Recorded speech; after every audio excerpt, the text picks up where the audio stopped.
Hello, and welcome to episode 190 of the How to Survive podcast. If the food don't kill you, the service will.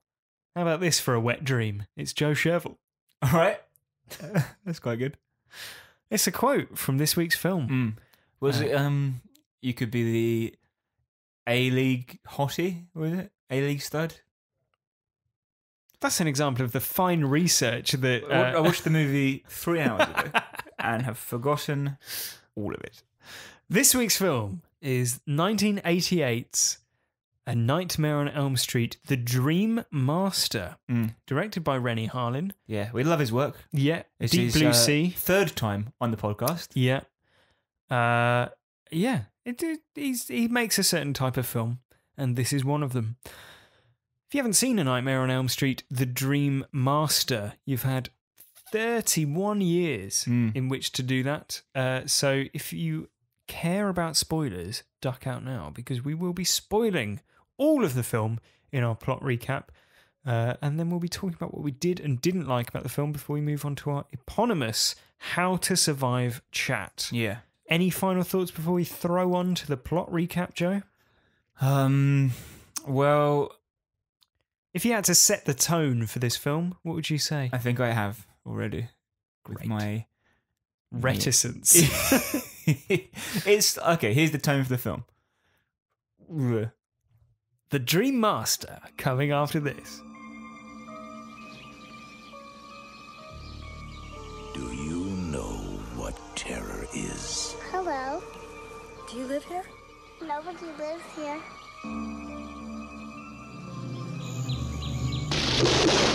Real terror.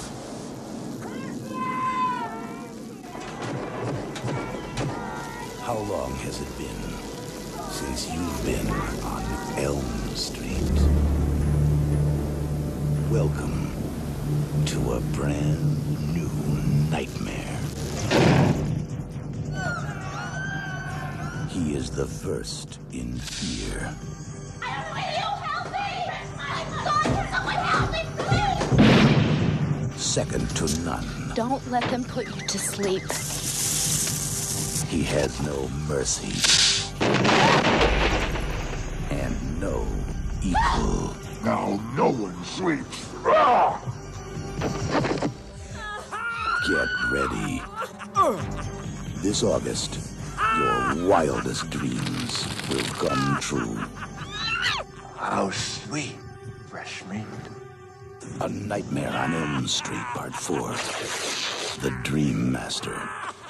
It's a year on from the Dream Warriors, and Kristen, Kincaid, and Joey have been released from Western Hills and are back with their families. We know and love them all. Yeah. Kristen, who still possesses her dream powers, you'll remember that from the Dream Warriors. Yeah. What dream powers was this? The ability to drag other people into her dreams. Right. And sort of have more control over the dream world. Yeah. Kristen believes that Freddy... Patricia Arquette back again, is she? No, she's not. Oh. Recast. That's fine. That's fine. When you recast your lead for a sequel, yeah, always a sign of a high caliber movie. Only a year on. Kristen believes that Freddy will one day return, but the others think the serial killer is gone for good. This is a conversation that takes place in a dream version of Freddy's boiler room. If there was ever a sign that Kristen might be wrong, it's that she's being made to dream about Freddy's boiler room. But the pipes are cold, so... That's fine, yeah. The next day, Kristen meets up with her boyfriend Rick, a martial arts enthusiast, his sister Alice, and their friend Sheila, who is asthmatic, and Debbie, who hates bugs. But she is, as we've seen from her demeanour and the fact that she keeps saying it, she's a fitness enthusiast. Yeah. And she meets up with them as well as Kincaid and Joey. That night, Kincaid dreams that he is in the junkyard where Freddy's body is buried and watches as a dog urinates fire over Freddy's grave, resurrecting him. Who didn't see that coming?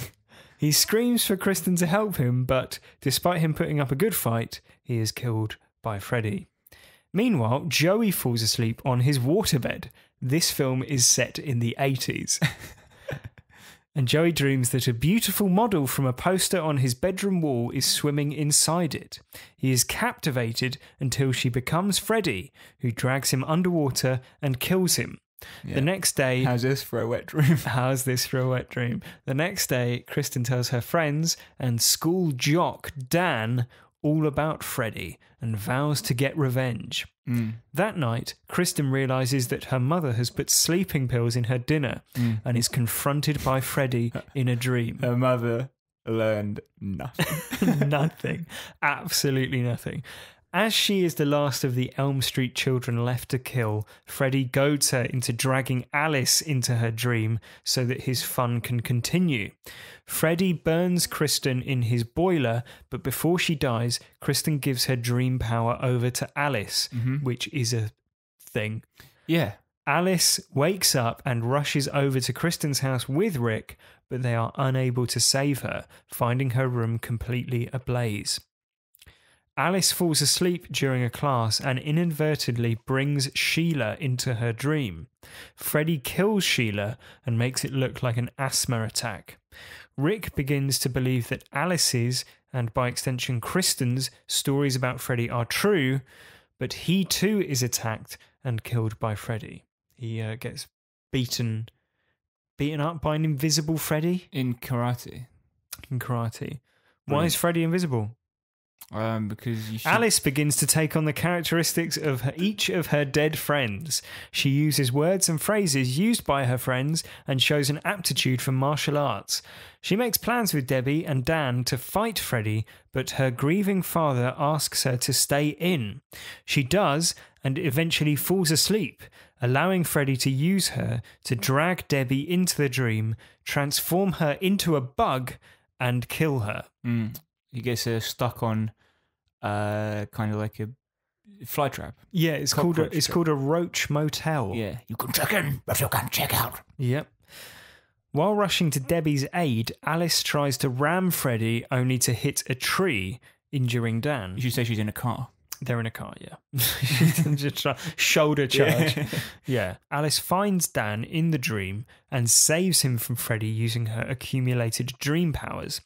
Alice remembers a nursery rhyme about Freddy and forces him to face his own reflection, causing the souls within him to revolt, tearing him to pieces. The souls of his victims escape, and he is left a husk. Thank you for saving us, Alice. Yes, exactly. It's amazing that you've got clips from the film just ready to go. Months later, Alice and Dan are on a date, breezily chatting to one another about how everything is fine and always will be when Alice sees Freddy's face in a reflection. Dun, dun, dun. In the fountain. Yes. And What do you think she wished for? I think she wished for an end to the Nightmare on Elm Street franchise. And she got it. This is the 4th of 7 or 9 Nightmare films, depending on how you, whether you count the Freddy versus remake Jason. and Freddy vs. Jason. Yeah. It was the highest grossing Nightmare on Elm Street movie until Freddy vs. Jason overtook it. What did you think of A Nightmare on Elm Street 4, The Dream Master? It's better than the last one by a good stretch. Mhm. The last one was abysmal. Although in retrospect, the only thing I remember about it was the fact that it had Patricia Arquette in it. Mm-hmm. Freddy has become what he probably needed to be for the sequels Okay. in this movie. Meaning? And that is a somewhat fun villain. All right. Right. In Nightmare on Elm Street 2, you recall that had him controlling someone in the real world Yeah. as a like homosexual latent repressed desire, Yeah. which wasn't compelling, and it became completely illogical to the point of being basically unwatchable. Yeah. In Nightmare on Elm Street 3, The Dream Warriors, it was a little more about mental health, and we praised the fact that it was like, oh, he's taking advantage of their, what might come up in a dream, the subconscious perhaps. Yeah.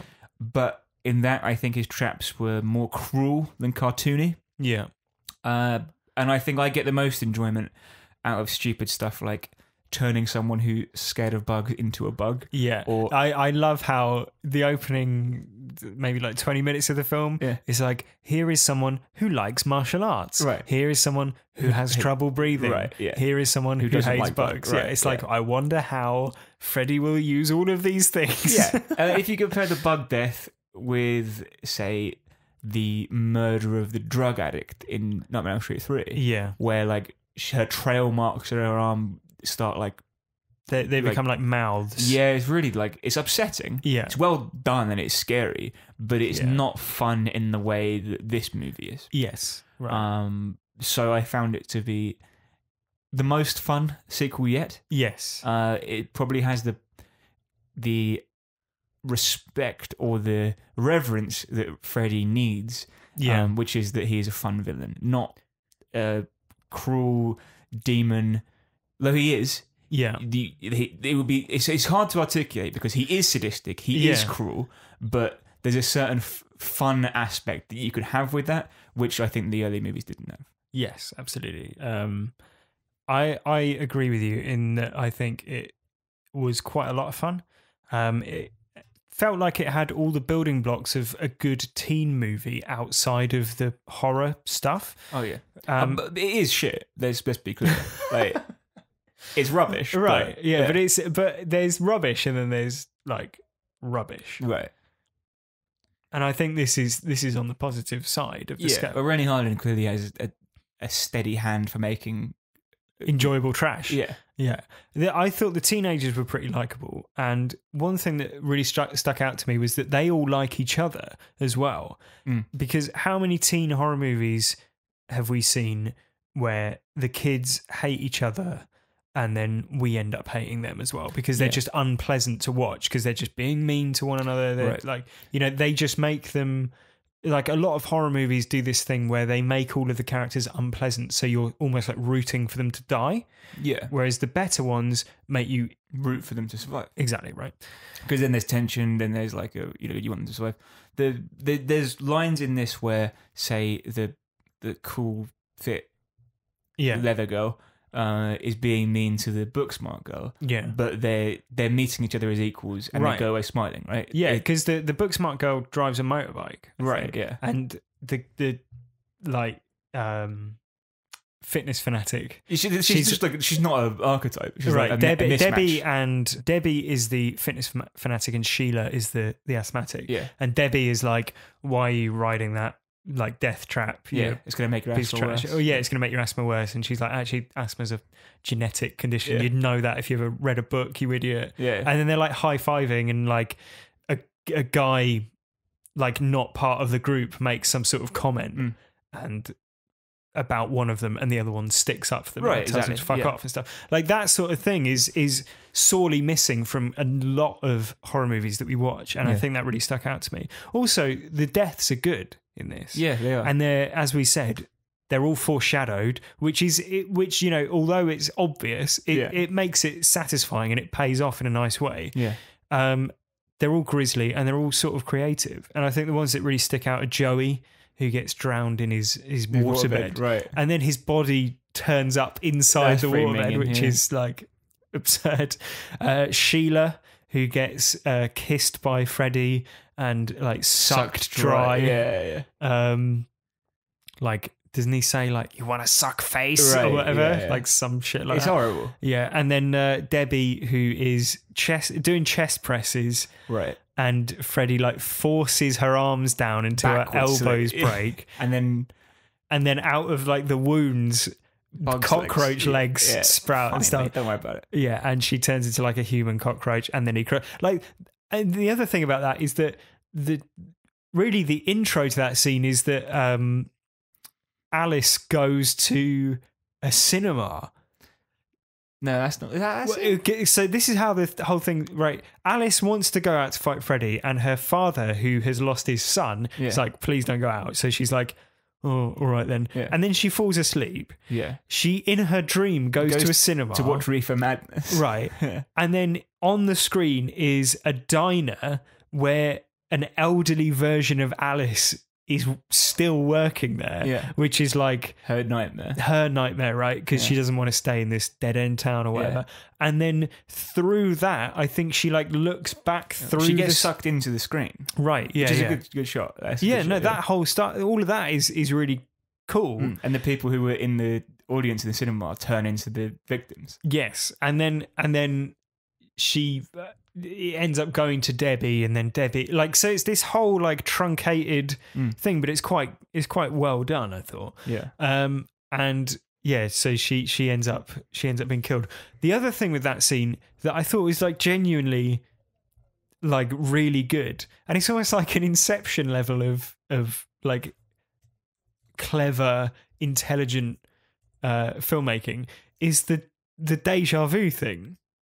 Right. Yeah. So that's good. Alice yeah. and Dan run to their car to drive off to save Debbie, and the scene plays, I think, 3 or 4 times before. Right. The first time, did you think it was an editing issue? I thought it was a streaming issue, Right. Because we watched this on Amazon Prime or whatever it is. I thought it was a streaming issue. I thought my streamer fucked up, and I was like, "Oh, that's annoying."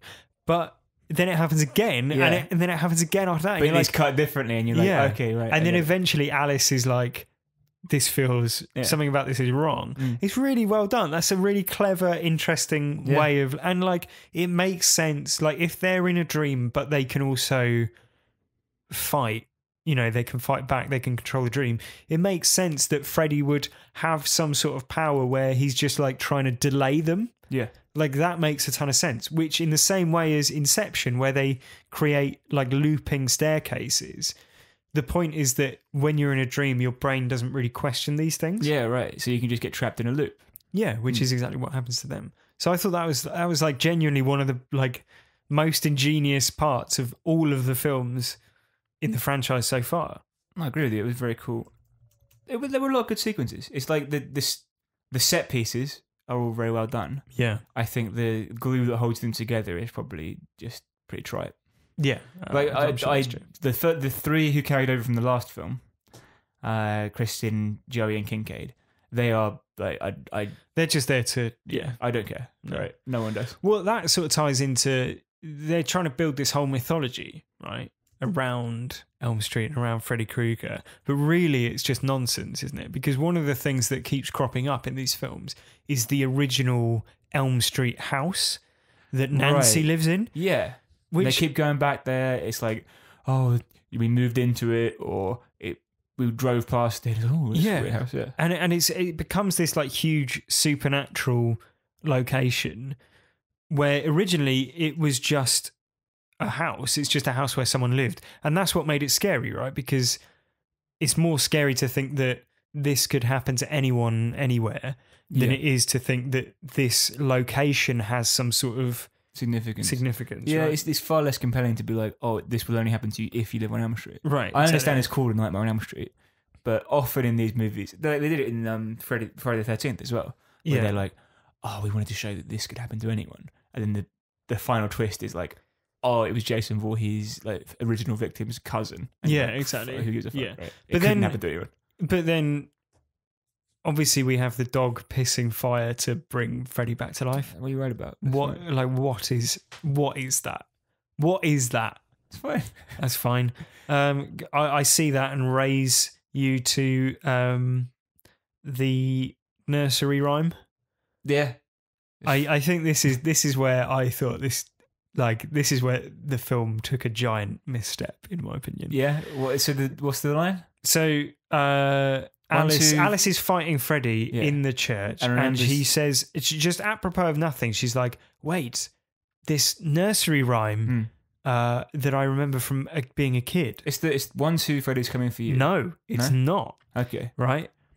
I've got it here. Right. So she says, because that's the one that's always been in the film, right? Is 1, 2, Freddy's coming for you. 3, 4, better lock your door. Or sometimes as I lay me down to sleep, which is the prayer.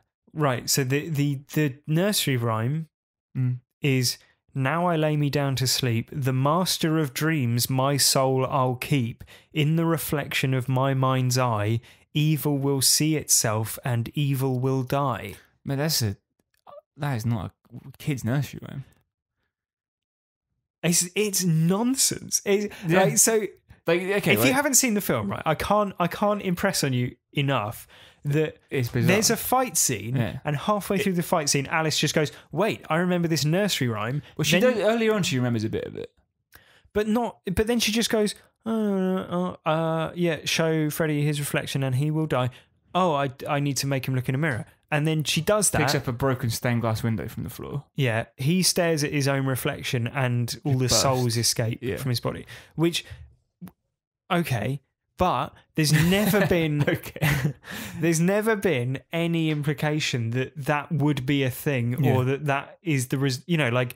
There's never been an implication that Freddy is weak to mirrors, No. or that there's this nursery rhyme that contains the secret for defeating Freddy Krueger or anything like that. So No. it's But like the if film. If it had been the one we know is 1, 2, Freddy's coming for you. Yeah. 3, 4, better lock your door. 5, 6, 6, grab your crucifix. 7, 8, don't stay up Don't late. stay up late. Or better stay up late. And Right. 9, 10. Well, I can't remember. Yeah. You take the point. Yeah. Now, Never sleep again. You remember that? Never sleep again. Right. Now, it would be good if, like, we praised that when we did the original Nightmare on Elm Street as being like, if there was a serial killer or a murder, it's likely that there will be rhymes about it on the playgrounds. Right? Yeah. People would talk about this villain who was, a creepy folktale or urban myth kind of. Yeah, urban legend. because like, to some extent, the parents would probably want him to sink into sort of myth, Yeah. right? Right. But it would make sense in this movie if they were like, oh, wait, it says here 11, 12. Don't let him look at his reflection. Not right? even that. They're fighting in a church. Why doesn't she just go, wait, 5, 6, grab your crucifix? And she grabs a crucifix and shows it to Freddy, and he Right. goes like, ah, and his like skin starts melting or whatever. Much better. Much better. Yeah. You don't need to go, wait, let me recite this whole Different rhyme. Yeah. Which it isn't very catchy, right? You can't imagine any children going, as I lay me down to sleep, I pray the Lord of Dreams. Yeah. My Yeah, like I recited it about 2 minutes ago. You can't even remember it. It's rubbish. Give it to us again, just one more time. Now I lay me down to sleep. The master of dreams, my soul I'll keep. In the reflection of my mind's eye, evil will see itself, and evil will die. Fine. Absolutely fine.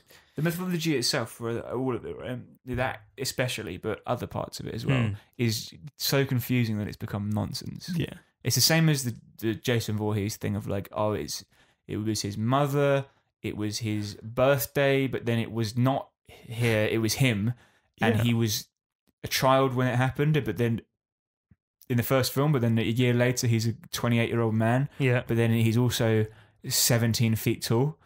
You're like, shut up, right? Yeah. There's a scene in Nightmare on Elm Street where the history teacher is telling them about like ancient dream theories and archetypes, and it's Right. like, Aristotle thought the soul was a wandering. Like, Yeah, it's amazing how often the lectures that children have in horror movies like Reflect- chime so well with Exactly. what's going on in the film. but everyone's nodding off in that lesson, and that's how I feel when they're like, probably the Dream Masters. Yeah, exactly. Yeah, you're just like, come on. It's Yeah. rubbish. It's so rubbish. Do you think, just thinking out loud, do you think the scene in Hereditary, the main boy in Hereditary, there's a scene where he's in a lesson, and did we say this at the time? And he starts hitting his head on the desk. Yeah, is that meant to be a bit like Nightmare on Elm Street? I don't know. Maybe. Yeah. The lesson in that reflects what's going on as well, I'm sure, doesn't it? Yeah. Definitely. I remember talking about it. I am the king. Was it Tim Payman? Yeah. Yeah, brilliant. This is the fourth of the Nightmare on Elm Street franchise. Mm-hmm. It's one of the most highly rated sequels Of the of the Nightmare on Elm Street sequels. Not of sorry. anything. Yeah. Friday the 13th 4 was highly rated as well. Do you think number 4 is the sweet spot for franchises? You shared this in your notes with me before we started talking, and I've done a little bit of research to back it. Have you? No? Okay. So I was hoping you would, though. yeah. So I've looked into the fourth of slasher franchises and to see if it's a trend that it's It bears consistent. out. Yeah. Halloween 4, The Return of Michael Myers, Yeah. 27% on Rotten Tomatoes. Okay. Of all the Halloween, this is one critic who says, of all the Halloween sequels, including the irrelevant and unwatchable Halloween 3, Halloween 4 stands out as the best of a generally uninspired lot. There you go. That could be about a lot of these movies. Yeah. Bride of Chucky, Child's Play 4, 46%. One critic says it has a genuinely goofy premise and is far more original than the other sequels. But if you look at it as a horror movie, which it is, that's where the film fails. Oh dear. Again. Better than all the rest of the sequels. Yeah, but also a bad horror movie. Scream 4, 59%. Okay. This is another critic, says Scream's brand of horror, which lampooned the slasher genre while simultaneously embracing it, was fun and breezy in 1996. In 2011, it's about as fresh as the whiff of something stale and rank from the crypt. Okay. Less positive. Yeah. And Texas Chainsaw Massacre 4, which starred Renee Zellweger and Matthew McConaughey. Amazing. 15%. Okay. And one critic says, who is this movie for? Why make a movie for no one? Never before has a movie so vehemently hated the viewer. It's as if it's trying to make fun of you. Great. So Brilliant. Yeah. Well, obviously, Friday the 13th Part 4 is the main comparison point. I think which one, we were honest which one that was? So that was the one where it takes place at, I think it's Higgins Haven, or that might be 3. But either way, it's the one where there's it's the final chapter. The final chapter, yeah, the fourth of 10. Yes, yeah. Yes. There is, one of 2 Friday the 13th films with the word "final" in its title. It's the one where there's 2 houses like next door to one another, and I think there's teens in one, and then there's like a mother and a daughter and a kid, and the kid is Tommy Jarvis. Yeah. And simultaneously, there's the brother of the first victim in the first film who comes back to try and hunt Jason. Right. And I think in the video game, they conflate those two, right? In the video game, you've got the Jason Hunter, but he's Tommy. Yeah. Yeah. Yeah. So there's a lot going on. It's considered one of the better sequels one of the better Friday the 13th sequels. Yeah.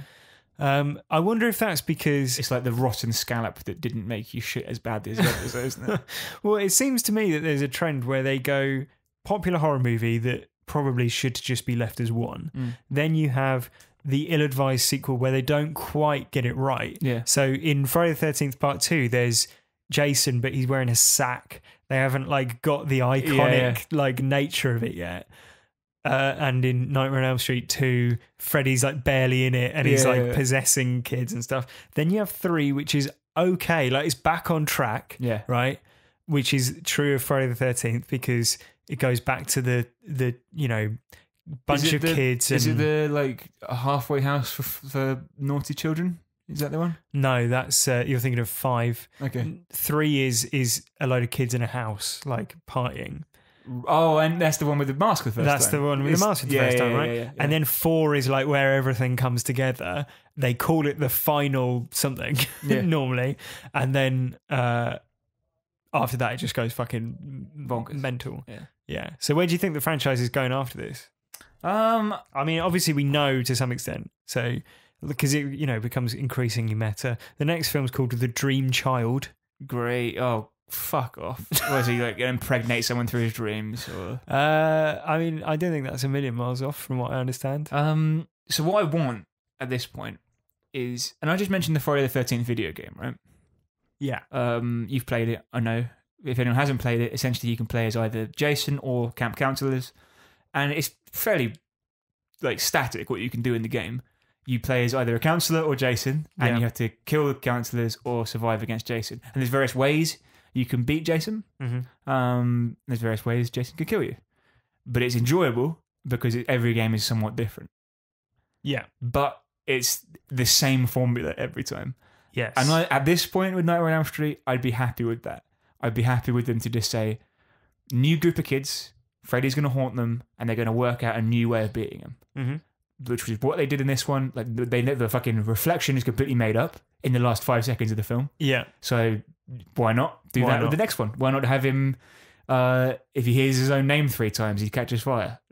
Why not? Yeah. You don't need to, evidently, you don't need to have clues for it embedded elsewhere. Yeah. So fuck it. Why not? New kids with different problems. Maybe you've got we've had the kid in the wheelchair already, which is seems to be in slasher movies sequels. So they need to have someone in a wheelchair push down the stairs or whatever. So just find different kids with different problems, different anxieties, different fears. We've already had the kid in the wheelchair in Nightmare on Elm Street as well. That's what I mean. Yeah. Right. Yeah. But you could have, the kid who's scared of swimming has to drown in the bath, Of or course. the kid who's you mean mean- to cats. You So mean he you're gets- not satisfied with the one who likes karate and the one who has a waterbed? But that's what I mean. Like, that's adequate. fine, that's fine, yeah. We don't need to go deeper than that. Yeah, exactly. And when you do, I think it gets a bit too mean. Too mythology obsessed as well. Maybe. Like, I think the way to frame what I meant earlier when I said that Freddy is cruel and sadistic, right. but the movie itself doesn't need to be. Yeah. The movie can still have fun with him being cruel and sadistic without becoming leering and sadistic and relishing in like the torture points. Yeah, because in the third one, they're essentially victims twice over because they're already suffering from Mental health issues. mental health problems. Yeah. Yeah. So that's what I want next is the same movie over and over again with different parts. Once in the every form. 10 weeks. Yeah. Yeah. What about you? I think the weirder the better for me. Like the weirder, more meta, more creative stuff, like the deja vu scenes or the cinema scenes. That's the stuff that will keep me interested, keep me invested. And I think those have been the bits that I've enjoyed the most out of the 4 films that we've watched so far. You know, the ones where they use Dream logic. Yeah, like Dream Logic, they take advantage of the fact that they're making a horror movie about dreams and the fact that you can sort of get away with a lot of stuff in dreams that you wouldn't in objective reality. Mm. So I think all that stuff, if they try and do a bit more with that would be really good. Yeah. But yeah, we'll we'll find out in 10 weeks' time with A Nightmare on Elm Street 5, The Dream Child. Fucking hell. Well, with all that said, Joe, how would you survive? So I alluded to it earlier when we mentioned Kristin's mum. Kristin, famously, the victim of Freddy Krueger from Nightmare on Elm Street 3, Well, yeah, exactly, yeah. beats Freddy. Yeah. Like she is vindicated, I feel, at the end of Nightmare on Elm Street 3. Yeah, exactly. There are multiple witnesses and her father, Nancy's father, isn't it? Is the one who like sacrifices himself. yeah. There's adult witnesses. I think it's fairly well established to those in the know that Freddy came back, haunted the children whose children of the people who killed him, Yeah. and has been killed. It's past the point of coincidence by that point, isn't it? Yeah. Yeah. The child of every child of all of the people who burnt Freddy to death have died, with the exception of Kristin at this point. Yeah, and every single one of them before dying has spoken of dreams of Freddy. Yeah, and Kristin's mother is like, you need a good night's sleep. Yeah, she's like, no, you know the thing how the thing happened last year, the thing that's been killing all these kids for like 8 years now. Well, it's happening again. I'm worried it's happening again. And she says, well, you know that glass of water you're drinking? I've packed it with sleeping pills. I'm desperate for you to be asleep, please. The thing you need is to get your head down. Yeah. Yes. I mean, if I was going to be mealy-mouthed, I'd say that Kristin's mother does survive the film. Yeah, Kristin doesn't, though. Kristin So very the much advice does is not. for, like, if you want your child to survive the film. Yes. Don't drug them. Yeah. Yeah. I had the same thing down because I think it's a very good piece of advice, and it very obviously results in the death of the main character of the film. Yeah. Equally, I'd say, Kristin, if you want to prove stuff to your mum, drag her into your dream. Yeah. Show her, this is Freddy Krueger, remember? Your mum might end up dying, but Yeah. It's a risk worth taking. it might be a risk you should be willing to take. I have Yeah. that shot where, like, is it Kristin's mum or someone's mum? I think it's Kristin's. Like, they're at the Freddy house, or the Nancy house, I should say. And she just, like, pulls up in her car. It's like, hey, get away from that house.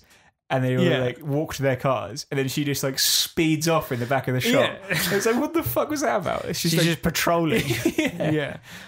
Yeah. It doesn't make any sense. Yeah, I would say it's again something that we alluded to earlier. Read the signs, right? So if you're Kincaid, if you're Joey, and Kristen, the like dream magician, dream witch, or whatever, drags you into her dream, which her dream is taking place in the room where all of your friends died. Yeah. Freddy Krueger's domain, and she's like, "Guys, I think Freddy Krueger's back," and you go, "Nah, I don't reckon this is fine." Very slightly different, so I don't think so. Yeah, that is poor form from them, I would say. Yeah. They should heed her advice a little bit more. I mean, if you ignore her, there's a chance she's right. If you embrace her and say, let's humour you, let's see this through, you might end up wasting a bit of time, but securing your own safety. Yeah, it's surely better to be on the safe side. It would seem so, because 5 minutes later he's dreaming about his dog pissing on the pissing fire on Freddy's grave, which as we all know is well documented in the franchise history that is the most efficient way. You know the rhyme. So maybe it's, I guess it boils down to, like, I feel after all these podcasts eventually we'll be able to just boil every survival idea down to, like, how like they say there's only 7 plots in Hollywood, right? Yeah, like there are only 7 survival ideas, but they all they all are broad themes, right? And this one is listen to the experts. This is expert, right? Yeah, don't drug your daughter. Yeah, Kristen is an expert in dealing with Freddy Krueger. She is a world-renowned expert, surely. Like, she is the person in the world who is most equipped Before to deal that, with it was Freddy Nancy. Krueger. Now it's her. And Nancy died. Yeah. Yeah. So, if you were going to believe anyone, it should be her. Listen to the expert, mate. Yeah. And they don't, and they die. Yeah, it's a shame. Is it? How about you? Are you missing Kincaid? Yeah, he was all right. Was he? Yeah, he's fine. Absolutely fine. Have you got any more ideas? Yeah. You recall that dear Daniel is his name? Dan? Yeah.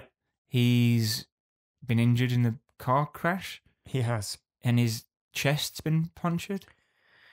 Yeah, it's like some sort of, typical car crash injury, isn't it? Is it though? Because his chest's bleeding. Right. I don't know. Well, that's the injury. Because I know this because they are doing surgery on him. And he's like, "No, don't drug me. Yeah. I'll take the surgery awake." And they're like, No, we'll gas you. Yeah. And they gas him and he goes under. And they start performing surgery. And then what happens next? I'll remind you. Yeah. Kristen has to rescue him, basically. Well, he and Kristen are in the dream world together, and they're sort of trying to survive. And he begins to fade. And it's not because he's dying. It's because in the real world, the doctors say, he's hemorrhaging, bring him out of it. Now, if you're performing surgery on someone and they just start bleeding profusely from the wound. He's not bleeding because he's asleep. No, exactly, yeah. Don't, like, grab the anaesthetist and say, like, "Oh, is this anesthesiologist?" You know what I mean? An anesthesiologist. Yeah, you know what I mean? The anesthetic person. Yeah. Don't grab them and be like, "Wake him up. Yeah. He needs to see this." Yeah. We need to ask him why he's bleeding so much. Bring him out of it, mate. Yeah. Don't bring him out of it. Yeah. Keep him under. How would that possibly help? It would not. What we need is like, him to be flailing around. What it's like is they're going, "Bring him out of it," and like we'll send him back to the ward as quickly as possible. Like, it's like when you're a kid and you're like playing in your parents' living room and you knock over a vase, so you just like run out of the room. Yeah, right. Because it's like, well, if I'm not caught in the living room, right, yeah. like if we just close him up, I'm sure it'll be fine. Mate, he's hemorrhaging. Bring him out of it. I think that's like my favourite moment in like Hollywood surgery that I've seen. Yeah, It's good. He's good. hemorrhaging. I mean, my survival tip is don't bring him out of it. So it's advice to the surgeons. Yeah. Yeah. Like if you're a surgeon, survival surely is high on your priority list for your patient. Ordinarily, I would err on the side of the filmmakers and suggest that they've probably researched these things. I'm not going to do this in this occasion. Like, what is the benefit to him being awake? There's absolutely none. He's absolutely undergoing none. what appears to be open heart surgery. Yeah. And is bleeding. Yeah. Badly, and they're like, hemorrhaging. what he needs now is to be awake. Yeah. we'll talk him through it. Yeah. Well, have you got any more suggestions? Yeah. Well, as you know, Chris, I'm a bit of an expert when it comes to martial arts. Of course. So when I saw, what's his name? Rick. So when I saw Rick put on his headband, yeah, and he's in his garage, if you recall, Mm-hmm. just doing some practice karate with the punch bag, and I was thinking, there's a kindred spirit. Yeah, there's a guy who knows his stuff. Yeah, I was like, that guy knows his way around a karate place where that happens, right? Yeah. That's what I was thinking to myself. Now, my advice to him, and subsequently to Alice, who he teaches his best moves to, Yeah. so she can use them against Freddy in the final fight, if you recall. Don't use the flying kick or the jumping kick, Yeah. right? It looks good, very ineffective. Mm-hmm. Very ineffective. Yeah, because it's only going to be effective. Well, surely it's quite effective if you can make contact make perfect contact with it, but you're leaving yourself quite open if it goes wrong. Well, yeah, you've got a low percentage chance of success. Like, if you're in the air, I can just take you down quite easily. Yeah. If you've got a good, footing, yeah. it's harder for me to take you down. Mm-hmm. Perhaps it's because she needs to jump in the air to kick Freddy in the head. Mm-hmm. I'd say keep your grounding. Yeah. She can obviously kick his head height anyway. Yeah. So there's a there's a reason in the raid that no one's doing flying kicks. No one's doing flying kicks. What they are doing is like punching you 17 times in the space of time it would take to do a flying kick. They're doing takedowns and they're doing head punches or head kicks. Yeah. They're not doing flying kicks. Yeah. They look cool. Yeah. Don't get me wrong. Mm-hmm. Now, I know you're thinking, what about in the Karate Kid, where he does a flying kick and wins the entire tournament? Mm-hmm. I'll remind you, he does that because he's got an injured leg. Right. He can't put his other leg down and has to fight on with an injured leg because the guy he's fighting cheated and hurt him. Yeah. Right? What I was actually thinking of was they do it a lot in The Matrix. Right. Where gravity is not an issue. Yeah. But they are in the dream world. That's true.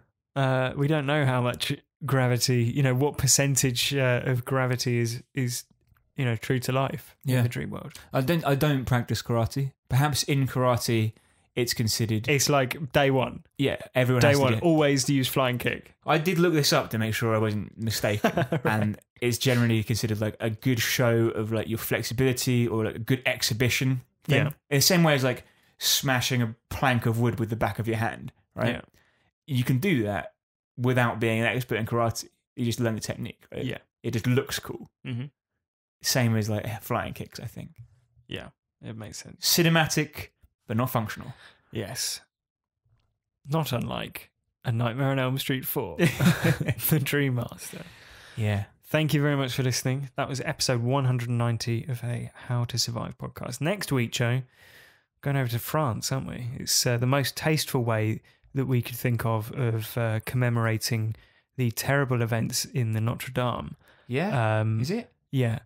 Which is we had that talk. Which is said it. celebrating Paris's history with the 2014 horror movie As Above, So Below. Oft requested by listeners to the show. Yeah, most recently I think by Elise, Thank you, who Elise. requested a number of films, but this is the one that we've picked to cover. It's available on Netflix in the UK, so make sure you give it a watch ahead of next week. And we'll all delve down into the Paris catacombs together. We haven't gone underground since. Well, it must be since. Since The Descent? Yeah, I think that. Yeah. I mean, Will it be another Descent, or will it be not very good? You can get in touch. HowToSurviveShow@gmail.com is the email address, or you can tweet at HowToSurvivePod. Yeah, and that's exactly what one person's done. Mm-hmm. It's a bizarre name. Okay. QBWL2 Okay. smiley face. Good. It's a Twitter screen name. Sure. I often ask for suggestions on how to pronounce Mhm. names. Not forthcoming in this instance. QBWL2 smiley face Okay. sent us a direct message, a DM. Mhm. They slid into the DMs Yeah. and said, "Listen to you guys every day at work. What do you do for a job where that is appropriate?" Anesthetist. Yeah. My name's Mark Kermode, and I need inspiration. Yeah. My friend actually recommended you guys, and I haven't stopped. Well, thank you very much to QBWL2 smiley face's friend. Let me know the next movie you guys are working on, so I can maybe give my input. Well, the next movie we're working on is As Above, So Below. Yeah. I'd love to be put on the show. Congratulations, you have been. Also, try Bedeviled. It's a horrible horror movie, but if I had to sit through it, I feel like the best movie review podcasters do also. Thanks for your time, guys. I mean, we get a lot of emails where the thread of it is essentially, This guys, is shit. there's a terrible film. Please watch it Yeah. now. That's not the best way to convince us. Yeah. But thank you, Quebec, for your email, and we'll put Bedeviled on the list. I'm not going to tell you where on the list it is. Have you heard of Bedeviled? No. Yeah. Which is not a good sign. Yeah. Is it like when you put jewels on something? You bedevil it.